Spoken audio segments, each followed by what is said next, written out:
ನಾರಾಯಣಂ ಗುಣೈಃಸರ್ವೈರ್ವೀರ್ಣಂ ದೋಷವರ್ಜಿತಂ ಜ್ಞೇಯಂ ಗಮ್ಯಂ ಗುರುಂಶ್ಚಾಪಿ ನತ್ವಾ ಸೂತ್ರಾರ್ಥವುಚ್ಯತೆ. ಓಂ ಅಥಾತೋರ್ಮಜಿಜ್ಞಾಸ ಓಂ ಚೇತನ ಜಗನ್ನಿಯಂತ್ರೇ ಶೇಷ ಸಂವಿದೆ ನಮೋ ನಾರಾಯಣಾಯ ಚ ಸರ್ವಶಕ್ರಾದಿವಂದಿತ. ಆಯ್ತು. ಈಗ ಯಾವ್ದು ಬಂತೀಗ? ನಿನ್ನೆ ಯಾವುದಾಗಿತ್ತು? ಶಬ್ದೈಕ ಸಮಧಿಗಮ್ಯತ್ವ ಸರ್ವಶಕ್ತಿತ್ವಾದೀನಾಂ ಅದಾಗಿತ್ತು.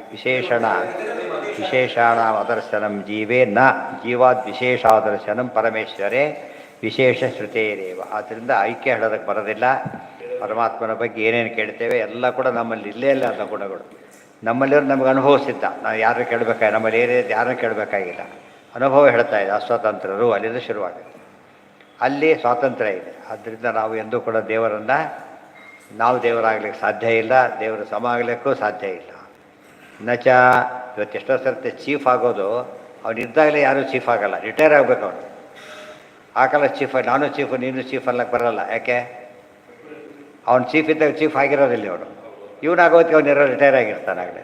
ಆದ್ದರಿಂದ ಏಕಕಾಲಕ್ಕೆ ಏನಾಗ್ಲಿಕ್ಕೆ ಬರೋದಿಲ್ಲ, ಎರಡು ಮೂರು ಚೀಫ್ ಇರ್ಲಿಕ್ಕೆ ಸಾಧ್ಯ ಇಲ್ಲ. ಹೇಗೋ ಹಾಗೆ ಸ್ವತಂತ್ರ ಒಬ್ಬನೇ ಒಬ್ಬನು ರಿಟೈರ್ ಆಗೋದೇ ಇಲ್ಲ ಪರಮಾತ್ಮ. ಆದ್ದರಿಂದ ರಿಟೈರ್ ಆಗೋದೇ ಇಲ್ಲ. ಆದ್ದರಿಂದ ಚಾನ್ಸೇ ಇಲ್ಲ. ಕೆಲವು ಹೇಳ್ತಾರೆ ಮುಖ್ಯಮಂತ್ರಿ ಪದವಿ ಖಾಲಿ ಇಲ್ಲ ಅಂತ ಹೇಳ್ತಾರಲ್ಲ, ಹಾಗೆ ವಿಷ್ಣು ಇದು ದೇವ ಪದವಿ ಖಾಲಿ ಇಲ್ಲ ಆದ್ದರಿಂದ ಯಾರು ಅದು ಖಾಲಿ ಅಪ್ಲಿಕೇಶನ್ ಹಾಕ್ಲಿಕ್ಕೆ ಹೋಗ್ಬಾರ್ದು. ಅಪ್ಲಿಕೇಶನ್ ಹಾಕೋದ್ರಲ್ಲೇ ಹೋಗ್ಬಿಡ್ತಾರೆ ಇವರು, ಅಷ್ಟು ಅಂಥ ಕಾಲ ಇತ್ತು. ಈಗ ಹೇಳ್ತಾರೆ ದೇವರಿಗೆ ಪ್ರಯೋಜನ ಇದೆಯೋ ಇಲ್ವೋ? ಈಗ ಸೃಷ್ಟಿ ಮಾಡೋದ್ರಿಂದ ಇದೆ ಅಂದರೆ ಅಪೂರ್ಣ, ಇಲ್ಲ ಅಂದರೆ ವೇಸ್ಟು, ದಡ್ಡ. ಸುಮ್ಮನೆ ಕೆಲಸ ಯಾರು ಸುಮ್ಮನೆ ಸುಮ್ಮನೆ ಬರೀ ಆ ಕಡೆ ಸುಮ್ಮನೆ ಕೂತ್ಕೊಂಡಿದೆ ಯಾಕೆ ಅಂತ ಹೇಳೋದಿಲ್ಲ. ಅಲ್ಲ, ನಮಗೆ ಇನ್ನೊಂದು ಗೊತ್ತಿಲ್ಲ ಆದ್ದರಿಂದ ಪ್ರಶ್ನೆ ಕೇಳ್ತೇವೆ. ನಮಗೆ ಪ್ರಯೋಜನ ಇದ್ದೇ ಕೆಲಸ ಮಾಡೋದು ಅಡ್ಜಸ್ಟ್ ಆಗಿಬಿಟ್ಟಿದೆ ನಮಗೆ ಈಗಾಗಲೇ. ತನಗೆ ಪ್ರಯೋಜನ ಇಲ್ಲ, ಉಳಿದವರಿದೆ ಅಂತ ಮಾಡ್ತಿದ್ದಾನೆ. ಏಕಾಶಿ ಮನೆಯಲ್ಲಿ ಇದೇನು ಅಂತ ಏನೋ ಮಾಡ್ದ, ಚಿಕ್ಕ ಮಕ್ಕಳಿಗೋಸ್ಕರ ಮಾಡ್ದ ಅಂತ ತಿಳ್ಕೊಬೇಡ. ಅವನು ತಿಂದ ಅಂತ ತಾನು ಮಾಡಿದ್ದಲ್ಲ, ಚಿಕ್ಕ ಮಕ್ಕಳಿಗೋಸ್ಕರ. ಅಲ್ಲಿ ಏನಿದೆ ತನಗೆ ಬೇಕಿಲ್ಲ ಆದರೂ ಮಾಡ್ತಾನೆ. ಯಾಕೆ? ಯಾರು ಮಕ್ಕಳ ಮನೆಯಲ್ಲಿ ಇವತ್ತು ಇಲ್ಲೇ ಇಲ್ಲ, ಯಾಕೆ? ತನಗೆ ಬೇಕೇ ಇಲ್ಲ. ಇದು ಅರ್ಥ ಮಾಡಿಕೊಂಡ್ರೆ ನಮಗೆ ಪ್ರಯೋಜನ ಅಂತ ಅಡ್ಜಸ್ಟ್ ಆಗಿದ್ದಕ್ಕೆ ಪ್ರಶ್ನೆ ಬರುತ್ತೆ ಅಷ್ಟೇ. ನಚ ಪ್ರಯೋಜನಾಭಾವೋ ಅಕರ್ತೃತ್ವೇ ಕಾರಣಂ ಅಶೇಷ ಕರ್ತೃತ್ವಾಪಾದಕಶ್ಚ. ಪ್ರಯೋಜನ ಇಲ್ಲ ಅಂತ ಹೇಳೋದು ಗುಣ ದೇವರಲ್ಲಿ. ನಾವೇನು ತಿಳ್ಕೊಂಡು ದೋಷ ಅಂತ ತಿಳ್ಕೊಳ್ತೀವಿ. ಆ್ಯಕ್ಚುಲಿ ಗುಣ. ಫಲಾಪೇಕ್ಷೆಡಸ್ತು ಅಪೂರ್ಣತ್ವಾದೇವ. ಫಲಾಪೇಕ್ಷೆ ಯಾರು ಮಾಡ್ತಾರೋ ಅಪೂರ್ಣರವರು. ನಾ ಸರ್ವಕರ್ತೃತ್ವಾದಿ ಶಕ್ತಿ. ಅವರಿಗೆ ಸರ್ವಕರ್ತೃತ್ವ ಶಕ್ತಿ ಬರೋದೇ ಇಲ್ಲ ಅವರಿಗೆ. ಇತರಸ್ಯ ಪೂರ್ಣತ್ವಾದೇವ ಅನಂತ ಶಕ್ತಿತ್ವಾಚ್ಯ ಲೀಲೆಯೈವ ಕರ್ತೃತ್ವ.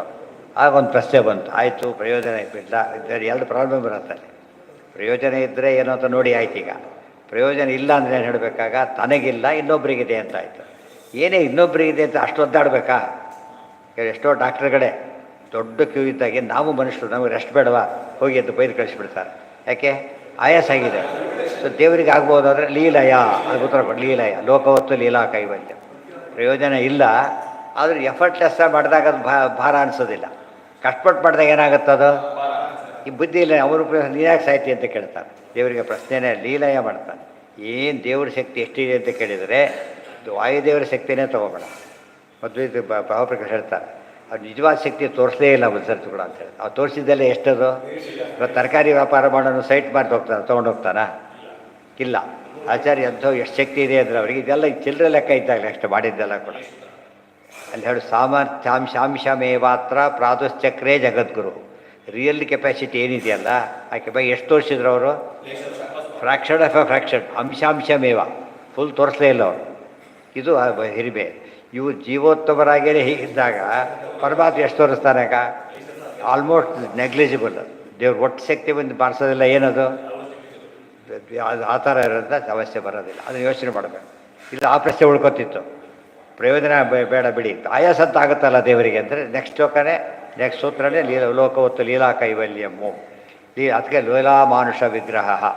ಇದೆಲ್ಲ ಸರಿಯಾಗಿ ಅರ್ಥ ಮಾಡಿಕೊಂಡ್ರೆ ಯಾವ ಆ್ಯಂಗಲಲ್ಲೂ ದೇವರಲ್ಲಿ ಏನು ಬರ್ಕೊಡೋದು ನಮಗೆ? ದೋಷ ಚಿಂತನೆ ಬರಬಾರ್ದು. ದೋಷ ಚಿಂತನೆ ಬಂದ ತಕ್ಷಣ ಏನಾಗುತ್ತೆ? ಆ ಮಟ್ಟಿಗೆ ಭಕ್ತಿ ಕಡಿಮೆ ಆಗುತ್ತೆ. ಯಾರ ಬಗ್ಗೆ ಭಾರಿ ಗೌರವ ಇಟ್ಕೊಂಡಿರ್ತಾರೆ, ಅವ್ರ ಬಗ್ಗೆ ನಿಮಗೆ ಗೊತ್ತಿಲ್ವಾ? ಕಿವಿಯಲ್ಲಿ ಏನೋ ಹೇಳಿಬಿಡ್ತಾರೆ. ಹೇಳುತ್ತೆ, ಅಯ್ಯೋ ಅವ್ರಿಗೆ ಗೊತ್ತೇ ಇದ್ದಿಲ್ವಲ್ಲ, ಒಳ್ಳೆ ಕೆಲಸ ಆಯ್ತು ಹೇಳಿದ್ದು ಅಷ್ಟೇ ಬೋದು. ದೋಷ ಕಂಡ ತಕ್ಷಣ ಏನಾಯ್ತು ಅವರಿಗೆ? ಆಮೇಲೆ ಅವ್ರಿಗೆ ಏನೋ ಇರಲಿ ಬಿಡಪ್ಪ, ನಮಗೆ ಯಾಕೆ ನಮ್ಮ ಅಪ್ಪ ನಾವು ಇದು ಬೇಡ, ಈ ಸ್ಥಿತಿ ಬಂದುಬಿಡ್ತಾರೆ. ಹಾಗೆ ಮಾಡಬಾರ್ದು. ದೋಷ ಅದಕ್ಕೆ ಸಾಮಾನ್ಯವಾಗಿ ಏನು ಮಾಡ್ತಾರೆ ಗೊತ್ತಾ? ಇನ್ನೊಬ್ಬರ ಹತ್ರ ಇದು ಕಡಿಯೋದಕ್ಕೆ ಉಪಾಯ ಏನು ಮಾಡ್ತಾರೆ ಅಂದರೆ ಇಲ್ಲದ ದೋಷ ಹೇಳ್ಬಿಡ್ತಾರೆ, ಇರೋದಿಲ್ಲ ದೋಷ ಇಲ್ಲದ ಹೇಳ್ಬಿಡ್ತಾರೆ, ಮನಸ್ಸು ಕೆಡಿಸಿಬಿಡ್ತಾರೆ, ಅದು ಎಲ್ಲ ಡಿವೈಡ್ ಆಗಲಿಕ್ಕೆ ಶುರುವಾಗ್ಬಿಡುತ್ತೆ. ಹಾಗೆ ಹೇಳಬಾರ್ದು, ಅದು ಮಹಾಪಾಪ. ಇದ್ದಿದ್ದು ಹೇಳಿರುತ್ತೆ, ಇದ್ದಿದ್ದು ಕೂಡ ಇರಲೆವೆಂಟಾಗಿ ಹೇಳಬೇಕಾಗಿಲ್ಲ, ಪ್ರಸಂಗ ಬಂದಾಗ ಹೇಳಬೇಕು ಅಷ್ಟೇ ಹೊರತು ಆದರೆ ಹೇಳ್ಕೊತ ಓಡಾಡಬಾರ್ದು. ನಚ ಕೆಲವರು ಇರ್ತಾರೆ, ಅವರಿಗೆ ಕೆಲಸ ಕೊಡ್ಲಿಕ್ಕೆ ಹೋಗಬೇಡಿ, ವ್ಯಕ್ತಿ ಭಾರಿ ಒಳ್ಳೆಯದು ನನಗೆ ಗೊತ್ತು, ಭಾರಿ ಪ್ರಾಮಾಣಿಕ, ಆ ಕೆಪಾಸಿಟಿ ಇಲ್ಲ ಕೊಡ್ಲಿಕ್ಕೆ ಹೋಗಬೇಡಿ ಅಂತ. ಇದೇನು ಆ್ಯಕ್ಚುಲಿ ಇಬ್ಬರಿಗೂ ಒಳ್ಳೇದಿದು, ಇಬ್ಬರಿಗೂ ಕೂಡ ಅಷ್ಟೇ. ನೋಡೇ ನಾನು ಆಮೇಲೆ ಎಷ್ಟು ಮಟ್ಟಿಗೆ ಇರ್ತಾರೆ ಗೊತ್ತು, ಅವ್ರು ನಾನು ಹೇಳಿದ್ದೇನೆ ನೀವು ಕೆಲಸ ಕೊಡಬೇಡಿ ಅಂತ ಹೇಳಿದ್ದೇನೆ ಅಂತ ಹೇಳ್ತಾರೆ. ನೀವು ಕೈಲಿ ಮಾಡೋಕ್ಕಾಗೋದಿಲ್ಲ ಅದು ನಾಳೆ, ಇಬ್ಬರು ಕೆಟ್ಟ ಹೆಸರು ತೊಗೊಂಡು ಬರ್ತೀಯ, ಅದೆಲ್ಲ ಮಾಡ್ಲಿಕ್ಕೆ ಹೋಗಬೇಡ ಅಂತ ಹೇಳ್ತಾರೆ. ಅದು ಒಳ್ಳೇದು, ಅದು ನೋಡೋದಕ್ಕೆ ಅನಿಸ್ತಾ ಏನಪ್ಪ ಕೆಲಸ ತಪ್ಪಿಸ್ಬಿಟ್ರು ಅಂತೇಳಿ ಅಲ್ಲ, ನಾಡಾಗ ಅನಾಹುತ ತಪ್ಪಿಸಿದ್ದಾರೆ. ಅದೆಲ್ಲ ಅದಕ್ಕೆಲ್ಲ ಕಾಮನ್ ಸೆನ್ಸ್ ಬೇಕು, ತಿಳುವಳಿಕೆ ಬೇಕು, ಒಳ್ಳೆ ರೀತಿಯಾದ ಒಂದು ಕಳಕಳಿನೂ ಬೇಕು. ಸರ್ವಚೇತನ ದೇರ್ಫೋರ್ ಪರಮಾತ್ಮ ಅನಾಯಾಸಮ ಇತರಸ್ಯ ಕರ್ತೃತ್ವ ನೋಡಿ ಮುಂದೆ ಹೇಳ್ತಾರೆ. ಇತರಸ್ಯ ಪೂರ್ಣತ್ವ ದೇವ ಅನಂತ ಶಕ್ತಿತ್ವಾಚ ಲೀಲೆಯಾ ಏವ ಕರ್ತೃತ್ವ, ಲೀಲೆಯಿಂದ ಮಾಡ್ತಾನೆ. ಈ ಪದವನ್ನು ಅರ್ಥ ಮಾಡಿಕೊಂಡ್ರೆ ಸಮಸ್ಯೆ ಬರಲಿಲ್ಲ. ನೇಶಸ್ಯ ಪೂರ್ಣತ್ವ ಅಸಿದ್ಧಿ, ನೇಶಸ್ಯ ಪೂರ್ಣತ್ವ ಸಿದ್ಧಿ ನಾ ಈಶಸ್ಯ. ಅಲ್ರಿ ಪೂರ್ಣ ಹೇಗಾಗ್ತಾರೆ, ಈಶ ಆದಮೇಲೆ ಪೂರ್ಣ ಅಂತ ಅರ್ಥ. ಈಶ ಅಂದರೆ ಸಮರ್ಥ ಅಂತ ಅರ್ಥ. ಯಾವುದು ಸಮರ್ಥ? ಏನು ಬೇಕಾದ್ರೂ ಮಾಡ್ತಾರೆ, ಸ್ವಾತಂತ್ರ್ಯ ಬಂತು, ಸಾಮರ್ಥ್ಯ ಬಂತು. ಆದ್ದರಿಂದ ಕರ್ಮ ಸಾಪೇಕ್ಷತ್ವೇ ಅನೀಶತ್ವ ಅನಪೇಕ್ಷತ್ವೇ ಶ್ರುತೇ ಹೇ ಅಪ್ರಾಮಾಣ್ಯಮಿತಿ. ಅದಕ್ಕೆ ಪರಮಾತ್ಮ ಕರ್ಮ ಸಾಪೇಕ್ಷತ್ವೇ ಅನೀಶತ್ವಂ ಅನಪೇಕ್ಷತ್ವೇ ಶ್ರುತೇ ಅಪ್ರಾಮಾಣ್ಯ. ದೇವರಿಗೆ ನೀವು ಈ ಕರ್ಮ ಸಾಮರ್ಥ್ಯ ಸಾಪೇಕ್ಷತ್ವ ಒಪ್ಪಿಟ್ಬಿಟ್ರೆ ಅನೀಶನಾಗ್ತಾನೆ, ಸಾಮರ್ಥ್ಯ ಒಪ್ಪದೆ ಹೋದರೆ ಶ್ರುತಿ ಅಪ್ರಾಮಾಣ್ಯ ಬರುತ್ತೆ. ಆದ್ದರಿಂದ ಶ್ರುತಿ ಇನ್ನೇನಂತ ಕರೆದಿದೆ ಪರಮಾತ್ಮನನ್ನು ಸರ್ವತಂತ್ರ ಸ್ವತಂತ್ರ ನಿರನಿಷ್ಠೋ ನಿರವಧ್ಯ ಸತ್ಯಂ ಜ್ಞಾನಂ ಅನಂತಂ ಬ್ರಹ್ಮ ಕಳೆದು ಬಿಟ್ಟಿದೆ. ಅದು ಶ್ರುತಿ ಹೇಳಿದ್ದು ಪ್ರಮಾಣ ಆಯಿತು. ಮತ್ತು ಯುಕ್ತಿಯಲ್ಲಿ ಆ ಶ್ರುತಿ ಅರ್ಥ ಒಪ್ಪದೆ ಹೋದರೆ ದೇವರಿಗೇನು ದೋಷ ಬರುತ್ತೆ? ಅಪೂರ್ಣತ್ವ ಬರುತ್ತೆ. ಆದ್ದರಿಂದ ಒಪ್ಪಲಕ್ಕೆ ಹೋಗಬಾರ್ದು, ಅಪೂರ್ಣತ್ವ ಒಪ್ಪಬಾರ್ದು. ಪೂರ್ಣವಾದ ಪೂರ್ಣವಿಂದ ಹೇಳಲೇಬೇಕು. ವಿಷ್ಣು ಸಹಸ್ರನಾಮದಲ್ಲೂ ಕೂಡ ಪೂರ್ಣ ಪೂರಯಿತಾ ಪುಣ್ಯ ಕರ್ಮಣೋಪಿ ತದಧೀನತ್ವ. ಕರ್ಮ ಭಗವದ್ ಅಧೀನ ಆಗಿದ್ದರೆ ಪರಮಾತ್ಮ ಕರ್ಮವನ್ನು ಮಾಡ್ತಾನೆ ಅಂತ ತಿಳ್ಕೊಂಬೇಡ. ಇವು ಬ್ರಹ್ಮದೇವರು ಸೃಷ್ಟಿ ಮಾಡ್ತಾನೆ, ಅದೆಲ್ಲ ಮಾಡ್ತಾನೆ ಅಂತ ಮೇಲೆ ಒಂಥರ ಡಿಪೆಂಡೆನ್ಸ್ ಬಂತಲ್ಲ ಪರಮಾತ್ಮನಿಗೆ. ಇವತ್ತು ಡ್ರೈವರ್ ಬಂದಿಲ್ಲ ಅಂತ ಇವನು ಓನರ್ ಹೋಗೋದಿಲ್ಲ, ಅವ್ನು ಡ್ರೈವಿಂಗ್ ಬರೋದಿಲ್ಲ ಅಂತ ಓನರ್ ಇರ್ಬೋದು ಅವನು, ಬಟ್ ಏನು ಗೊತ್ತಿಲ್ಲ, ಡ್ರೈವಿಂಗ್ ಗೊತ್ತಿಲ್ಲ. ದೇವ್ರಿಗೆ ಹಾಗಾಗತ್ತ ಅಂದರೆ ಪ್ರಶ್ನೆಯೇ ಇಲ್ಲ. ಮತ್ತು ಉಳಿದವ್ರು ಯಾಕೆ ಕೊಡ್ತಾನೆ ಹಾಗಿದ್ರೆ ಕೆಲಸ? ದೇವರು ತಾನೇ ಮಾಡಲಿ, ಎಲ್ಲ ಮಾಡಲಿ. ಅವರಿಗೆಲ್ಲ ಅವಕಾಶ ಕೊಟ್ಟರೆ ಏನಾಗುತ್ತದೋ ಅವರು ಉದ್ಧಾರ ಆಗ್ತಾರೆ. ಅದು ಇಂಪಾರ್ಟೆಂಟ್ ಅಷ್ಟೇ ಹೊರತು ಏನಲ್ಲ ಅಸಹಾಯಕತೆ. ಇದು ವೆರಿ ಇಂಪಾರ್ಟೆಂಟ್. ಅದಕ್ಕೇನೇನು ಹೇಳಿದರು ದೇವ್ರ ಬಗ್ಗೆ? ತದನನ್ಯತ್ವಂ ಆರಂಭಣ ಶಬ್ದಾದಿಭ್ಯ ಸೂತ್ರ. ಪರಮಾತ್ಮನಿಗೆ ಯಾರು ಸಹಾಯನೂ ಬೇಕಿಲ್ಲ. ಅದಕ್ಕೆ ಸರ್ಕಾರಕ್ಕೆ ನಾವು ಸೇವೆ ಅಂತೇವೆ ಹೊರತು ಸಹಾಯ ಅಂತ ಕರೆಯೋದಿಲ್ಲ. ಇವಾಗ ಸಹಾಯನೂ ಮಾಡ್ತಾರೆ, ಅದು ಸೇವೆ ಅಂತ ಕರೀತಾರೆ. ದೇವ್ರ ಬಗ್ಗೆ ಮಾತ್ರ ಏನು ಹೇಳಬೇಕು? ಯಾವಾಗಲೂ ದೊಡ್ಡವ್ರಿಗೆ ನಾವು ಏನೇ ಮಾಡಿದರೂ ಕೂಡ ಅದು ಸೇವೆ. ಗೊತ್ತಾಯ್ತು? ಉಪವಾಸ ಕೊಡ್ತಿದ್ರಿ ಅಂತ ಮನೆ ಬಿಟ್ಟ ಕರೆದಿದ್ವಿ ಅಂತ ಹೇಳಬಾರ್ದು. ನಮ್ಮನೆ ಬಂದ್ಬಿಟ್ರಲ್ಲ ಅಂತ ಕೇಳಿದರೆ ಎಷ್ಟೋ ಮನೆ ಕರೆದು ಬಿಟ್ಟು ಬಂದಿದ್ದಾರೆ. ಅದೇನದು? ಅನುಗ್ರಹ ಹೊರತು ಬೇರೆ ಅಲ್ಲ. ಅಥವಾ ಅಲ್ಲೇ ಮಾಡ್ಕೊಳ್ಳೋ ಸಮಸ್ಯೆ ಇದೆ ಅವರಿಗೆ, ಆದರೂ ಬರ್ತಾರೆ ಪಾಪ ಎಷ್ಟೋ ದೂರ, ಏನೋ ಸಮಸ್ಯೆಗಳು. ಆರಾಮ ಒಂದು ಕಡೆ ಇದ್ಬಿಟ್ಟು ಸುಖ. ಅದು ಇಷ್ಟಾರು ಬಂದಿರೋದು ಏನರ್ಥ? ಅನುಗ್ರಹನೇ. ನಾವು ಎಷ್ಟೇ ಕೊಟ್ಟರು ಕೂಡ ಮ್ಯಾಚ್ ಮಾಡೋಕ್ಕಾಗಲ್ಲ. ಅದು ಚಿಕ್ಕವ್ರಿಗೆ ಏನೇ ಮಾಡಿದ್ರು ಅದು ಹೆಲ್ಪ್ ಅಲ್ಲ, ಏನದು ಸಹಾಯನೇ ಹೊರತು ಏನಲ್ಲ, ಅನುಗ್ರಹ ಅಲ್ಲ. ಅದು ಮಾಡಬೇಕಂದ್ರೆ ನಿಯಮ ಇಲ್ಲ. ಚಿಕ್ಕ ಮಗು ಬಿತ್ತಪ್ಪ ಅದು ಹಾಗೆ ಹೊರಟು, ಯಾರು ಕೇಳೋರಿಲ್ಲ. ಪಾಪ ಪುಣ್ಯದ ಪ್ರಶ್ನೆ ಇಲ್ಲೇ ಇಲ್ಲ, ನಾಸ್ತಿಕ. ಆದರೆ ಹಾಗಲ್ಲ, ಇವನು ಹೇಳ್ತಾ ಎತ್ತ. ಯಾಕೆ? ಇದು ಉದ್ದೇಶ ಯಾರು ಒಳ್ಳೆ, ಅವನಿಗೆ ಒಳ್ಳೆಯದಾಗಲಿ. ಇದು ಅನುಗ್ರಹ. ಇದು ಚಿಕ್ಕವ್ರು ಏನು ಮಾಡೋದಲ್ಲ ಅನುಗ್ರಹ, ದೊಡ್ಡವ್ರು ಮಾಡೋದಲ್ಲ ಸೇವೆ. ಇದು ತಿಳ್ಕೊಂಡ್ಬಿಟ್ರೆ ನಮ್ಮ ಕಾನ್ಸೆಪ್ಟ್ ಎಲ್ಲ ಚೇಂಜ್ ಆಗುತ್ತೆ. ಇನ್ನೊಬ್ಬರಿಗೆ ಸಹಾಯ ಮಾಡಿದೆ ಅಂತ ಹೇಳಬಾರ್ದು ಅವನಿಗೆ. ಯಾಕೆ ಸಹಾಯ ಯಾತಕ್ಕೆ ಗೊತ್ತಾ? ಅವ್ರು ಹಾಗೆ ಕೊಂಡೆ ಹಿಡ್ಕೊಂಡು ಹೋಗ್ತಾರೆ, ಇವ್ರು ಇಸ್ಕೊಂಡು ತಾನು ಕೊಂಡೆ ಹಿಡ್ಕೊಂಡ. ಅವ್ರಿಗೆ ಬೇಕಿಲ್ಲ ಅದಲ್ಲ, ಇವ್ರು ಹಿಡ್ಕೊಂಡ ಅಷ್ಟೇ. ಅವನೇನು ಮಾಡ್ದ? ನೋಡ್ದ, ಬೇಡ ಅಂತ ಹೇಳಿದ, ಕೇಳೋದಿಲ್ಲ. ಆಗಲಿ ಪಾಪ ಏನೋ ಕೇಳ್ತಾನೆ ಮಾಡ್ಕೊಂಡು ಇಷ್ಟೇ. ಇದು ಅನುಗ್ರಹ ಅಷ್ಟೇ. ಅವರು ಬೇಡ ಯಾಕೆ ಕಿತ್ಕೊಂಡ್ಬಿಟ್ರೆ ಮುಗಿತಾನೆ. ಅದೇ ಹೇಳಿದ್ದು. ಇನ್ನೊಂದು ದೃಷ್ಟಾಂತ ಬೇಕು ಅಷ್ಟೇ ಆಗ್ತದೆ. ಒಬ್ಬನು ವೀಲ್ ಚೇರಲ್ಲಿ ಓಡಾಡ್ತಾನೆ, ಕೋಲ್ ಹಿಡ್ಕೊಂಡು ಓಡಾಡ್ತಾನೆ. ಹಣ್ಣು ಮುದುಕ, ಆ ಕೋಲ್ ಬಿದ್ದು ಬಿದ್ದೇ ಬಿಡ್ತಾನೆ. ಇನ್ನೊಬ್ಬನು 20 ವರ್ಷ ಹುಡುಗಿ ಕೋಲ್ ತಿರುಗಿಸಿದ್ರೆ ಓಡಾಡ್ತಾನೆ. ಇಬ್ಬರು ಕೈಲೂ ಕೋಲಿದೆ. ಅದು ಅವನಿಗೆ ವೈಭವ ಇದೆ, ಅವನಿಗೆ ಡಿಪೆಂಡ್, ಅನಿವಾರ್ಯ ಅವನಿಗೆ. ದೇವರಿಗೆ ಯಾವುದು ಅನಿವಾರ್ಯ ಅಲ್ಲ. ಜಗತ್ತಲ್ಲಿ ಒಂದು ಮಾತು ತಿಳ್ಕೊಂಡ್ಬಿಡ್ಬೇಕು, ಯಾರೂ ಜಗತ್ತಲ್ಲಿ ಯಾರಿಗೂ ಅನಿವಾರ್ಯ ಅಲ್ಲ. ಯಾಕೆ? ದೇವರಿಗೆ ಬೇಕೇ ಇಲ್ಲಿ ಯಾರು ಬೇಕೆ? ದೇವರಿಗೆ ಅನಿವಾರ್ಯ ಪದಾರ್ಥ ನಮಗೆ ಅನಿವಾರ್ಯ. ಯಾಕೆ? ನಾವು ಇದನ್ನು ಡಿಪೆಂಡೆನ್ಸು. ಆದರೆ ದೇವರಿಗೆ ಯಾರು ಬರದೆ ಹೋದರೆ ಏನು ತೊಂದರೆ ಇಲ್ಲ. ಡ್ರೈವರ್ ಬರಲಿಲ್ಲ ಬಿಡು, ಅದು ದುಡ್ಡು ಉಳಿಯಿತು, ನಾನೇ ಮಾಡ್ಕೊಂಡು ಹೋಗ್ತೀನಿ ಅಂತ ಹೇಳಿ ಅವನಿಗೇನು ಯೋಚನೆ ಇಲ್ಲ. ಕಾಸ್ಪ್ರ ಹೊಟ್ಟೆ ತುಂಬಿದ್ರೆ ಮತ್ತೆ ಊಟ ಬೇಕಾದ್ರೆ ಅವ್ರು ಬೇಡ ಅವ್ರು ಮಾಡಿಬಿಡ್ತಾರೆ ಪಾಪ. ಅದ್ರ ಬೇಡ, ಆ್ಯಕ್ಚುಲಿ ಬೇಡ. ಸರ್ವಚೇತನ ಅದು ಹೇಳಿದ್ರಿ. ಈಗ ಈ ಈಶಸ್ಯ ಪೂರ್ಣತ್ವ ಅಸಿದ್ಧಿ, ಕರ್ಮಸಾಪೇಕ್ಷತ್ವೇ ಅನೀಶತ್ವ, ಅನಪೇಕ್ಷತ್ವೇ ಶ್ರುತೇ ಅಪ್ರಾಮಾಣ್ಯ. ಆದ್ದರಿಂದ ಅದು ತೆಗೆದು ಹಾಕಿಬಿಡ್ಬೇಕು. ಅಂದರೆ ಪರಮಾತ್ಮನಿಗೆ ಯಾವುದರ ಡಿಪೆಂಡೆನ್ಸು ಇಲ್ಲ. ಕರ್ಮಣೋಪಿ ತದಧೀನತ್ವ, ಕರ್ಮ ಮಾಡ್ತಾನಲ್ಲ ಅಂತ ಕೇಳಿದರೆ, ನಮಗೆ ಫಲ ಕೊಡಬೇಕಾದ್ರೂ ಕರ್ಮ ನೋಡ್ತಾನೆ ಅಂತ ಕೇಳಿದರೆ ಇಲ್ಲ. ಅದನ್ನು ನಮಗೆ ನ್ಯಾಯ ಕೊಡೋಕ್ಕಷ್ಟೇ ಹೊರತು ಪರಮಾತ್ಮನಿಗೆ ಏನಿಲ್ಲ, ಅದ್ರ ಬಗ್ಗೆ ಯಾವ ನಿಯಮನೂ ಇಲ್ಲ. ತಥಾಪಿ ತದನುಸಾರೇಣ ಫಲದಾನಮಿತ್ಯ ಅನಂಗೀಕಾರೇ ಏವ ಇಷ್ಟಶ್ರುತಿ ಪ್ರಾಮಾಣ್ಯ ಅಸಿದ್ಧಿ. ಯಾವಾಗ ನಮಗೆ ಪರಮಾತ್ಮನಿಗೆ ತಥಾಪಿ ತದನುಸಾರೇಣ ಫಲದಾನಂ ಇತಿ ಅನಂಗೀಕಾರೇ, ಪರಮಾತ್ಮ ಕರ್ಮ ಯಾಕೆ ಮಾಡಿಸ್ತಾನೆ? ಇಬ್ಬರು ಬಂದಿದ್ದಾರೆ, ಒಂದು ಪುಸ್ತಕ ಕೊಟ್ಟ, ಒಂದು ಕೆಲಸ ಕೊಟ್ಟ, ಬರ್ಕೊಂಬನ್ನಿ ಅಂತ ಹೇಳ್ದ, ಬರ್ಕೊಂಬಂದರು. ಮಾರ್ಕ್ಸ್ ಹಾಕ್ಬೇಕು ಅವನೀಗ. ಸುಮ್ಮನೆ ಹಾಕಿದ್ರೆ ಏನಾಗ್ತಿತ್ತು? ಪಕ್ಷಪಾತ ಅಂತ ಹಾಕ್ಬಿಡೋರು. ಬರ್ಕೊಂಬನ್ನಿ ಅಂತ ನೋಡಿ, ಬರೆದಿದ್ದೀರಿ, ಇದಕ್ಕೆ ಇಷ್ಟು ಮಾರ್ಕ್ಸ್ ಕೊಟ್ಟಿದ್ದೇನೆ, ಏನಾಯ್ತು ಇದಕ್ಕೀಗ? ಆಕ್ಷೇಪಣೆ ಮಾಡೋಂಗಿಲ್ಲ, ನ್ಯಾಯ ಆಯ್ತು. ಅವ್ರ ಯೋಗ್ಯತೆ ಗೊತ್ತಿದೆ ಇವನಿಗೆ, ದೇವರಿಗೆ ಎಲ್ಲರ ಯೋಗ್ಯತೆಯೂ ಗೊತ್ತು. ನಿನ್ನೂ ಹೇಳೋದಾದರೆ ಎಲ್ಲ ಇವತ್ತು ಸುಮ್ಮನೆ ಎಲ್ಲರಿಗೂ ಮುಕ್ತಿ ಕೊಡೋದು, ಎಲ್ಲ ಒಂದು ದಿವಸಕ್ಕೆಲ್ಲ ಮುಗಿಸ್ಬಿಡೋದು ಬೇಕಾದ್ರೆ. ದೇವ್ರು ಮಾಡ್ತಾ ಇಲ್ಲ. ಯಾಕೆಂದರೆ ಓಡೋರು ಏನು ಮಾಡ್ತಾರೆ, ಉಳಿದವ್ರು ಏನು ಮಾಡ್ತಾರೆ? ಅದಕ್ಕೆ ದೇವರು ಸಾರಾಸರಿ ವಿವೇಚನೆ ಇಲ್ಲ. ಪೂರ್ಣ ಅಂತ ಈಗ ಮಾಡೋದು, ಅವನೇನೂ ಇಲ್ಲ ಅವನಿಗೆ ಕೊಟ್ಬಿಡೋದಾ? ಇವನಿಗೆ ಪಾಪ ಕೊಡಲಿ, ಅಲ್ಲಿ ತಪ್ಪಲ್ವಾ?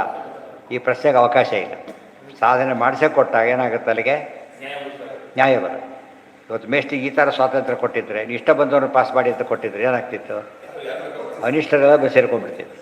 ಗೊತ್ತಾಯ್ತಾ? ಅದು ಯಾರಿಗೆ ಮಾತಾಡ್ತಾರೆ? ಅವ್ನು ಮೋಸನೇ ಮಾಡೋದಿಲ್ಲ. ಅವನಿಗೆ ಕೆಲಸ ಕೊಡೋ ತಕ್ಷಣ ಒಳ್ಳೆ ರೀತಿ ಕೊಡ್ತಾನೆ.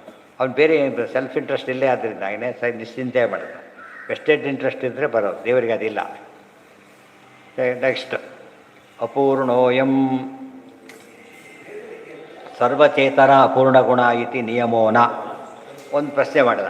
ಏನು ಪ್ರಶ್ನೆ? ದೇವರು ಚೇತನ, ನಾವು ಚೇತನ, ನಾವೆಲ್ಲ ಏನು ಡಿಪೆಂಡೆಂಟ್ಸು. ದೇವರು ಚೇತನ ಆಗಿರೋ ಅವನು ಡಿಪೆಂಡೆಂಟ್ ಆಗಲಿ ಅಂತ ಕೇಳಿದರೆ ಏನು ಹೇಳಬೇಕು? ಅದಕ್ಕೆ ಈ ಎರಡು ಕಾಲಿರೋರಿಗೆಲ್ಲ ರೋಗ ಬರಬೇಕು ಅಂತಿದೆಯಾ? ಇಲ್ಲ. ಯಾಕೆ? ಅದಿದೆಯಾ? ವ್ಯಾಪ್ತಿ ಇಲ್ಲ. ದೇರ್ಫೋರ್ ಆದ್ದರಿಂದ ಚೇತನ ಅಂದ ಮಾತ್ರಕ್ಕೆ ಏನಿರಬೇಕಾಗಿಲ್ಲ? ಇರಬೇಕಾಗಿಲ್ಲ. ಚೇತನದ ಎರಡು ವಿಧ ಇದ್ದಾರೆ, ಸ್ವತಂತ್ರ ಚೇತನೂ ಇದ್ದಾರೆ, ಅಸ್ವತಂತ್ರ ಚೇತನೂ ಇದ್ದಾರೆ. ಇತಿ ನಿಯಮೋನ ಸ್ವತಂತ್ರಸ್ಯ ಪರಿಪೂರ್ಣ ಗುಣತ್ವ ನಿಯಮ. ಪೂರ್ಣ ಗುಣತ್ವ ಸ್ವತಂತ್ರ ಇದ್ದಾನೆ, ಪೂರ್ಣಗುಣನಾಗಿರಲೇಬೇಕು. ಕೊನೆಯದೀಗ ಈ ಪಾದದಲ್ಲಿ ಅಪೂರ್ಣೋಯಂ ಜೀವಸಂಘೋ ಅಸ್ವತಂತ್ರ ಪೂರ್ಣೋ ಹರಿಹಿ ಯಃ ಸ್ವತಂತ್ರ ಸದೈವ ನಹಿ ಸ್ವತಂತ್ರೋ ಅಪೂರ್ಣತಾಂ ಕಾಮಯೀತ ಪೂರ್ಣೋ ಯದಿ ಸ್ಯಾದಸ್ವತಂತ್ರ ಕುತಃ ಸಹ ಇತಿ ಶ್ರುತೇಹೇ. ಆಚಾರ್ಯ ಯುಕ್ತಿನೂ ಕೊಟ್ಟರು, ವ್ಯಾಖ್ಯಾನೂ ಕೊಟ್ಟರು, ಪ್ರಮಾಣನೂ ಕೊಟ್ಬಿಟ್ರು. ಏನಂತ? ಅಪೂರ್ಣೋಯಂ ಜೀವಸಂಘ. ಸಮಸ್ತ ಜೀವರು ಏನಾಗಿದ್ದಾರೆ?